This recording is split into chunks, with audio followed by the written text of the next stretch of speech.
Hello guys, welcome back. Today we will be discussing about the estimation of serum protein. Now, talking about the principle, the method is known as Biuret method. For that, we have to know what is Biuret reagent first. Biuret reagent. Biuret reagent is a mixture of biuret, sodium hydroxide, copper sulfate, and potassium sodium tartrate. Sodium hydroxide provides alkaline conditions, copper sulfate provides copper ions, and potassium sodium tartrate provides tartrate which forms complex with copper ions. This results in formation of stable copper tartrate complex. Biuret test.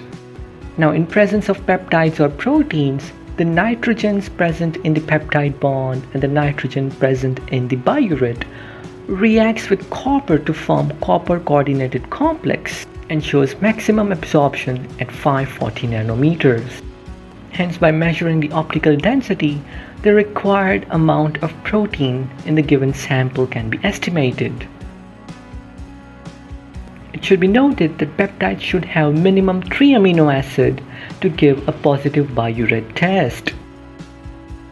Now, these are the reagents we are using in this estimation. Biuret reagent, standard solution which contains the total protein in a concentration of 6 gram percent. Please note that the unit we use here in this estimation for total protein is gram percent and not milligram per deciliter. It is gram percent or gram per deciliter. Okay, and the third reagent is test solution. Now coming to procedure, it is similar to as the previous experiments. We take three test tubes and mark them as B, blank, standard, and test, and add the following reagents and mix well. Now after mixing, we have to keep it at room temperature for 10 minutes, and the test tubes will look like this. A purplish violet color will be formed in standard and test tubes, whereas the blank test tube will be clear blue, like the color of the sky. And next we have to set the filter wavelength of the colorimeter to 540 nanometer, and after that we have to set the blank. After that, read OD of the standard, read OD of the test, and finally calculate the concentration of test using this formula.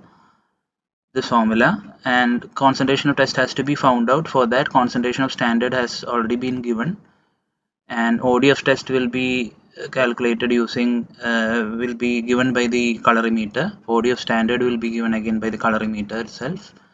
And finally, the result can be written as concentration of total protein in the given sample as dash gram per deciliter or gram percent. Okay, please do not use the unit milligram per deciliter. Okay, the unit we use for total protein is gram per deciliter or gram percent. Okay, thank you, and we'll see in the next class.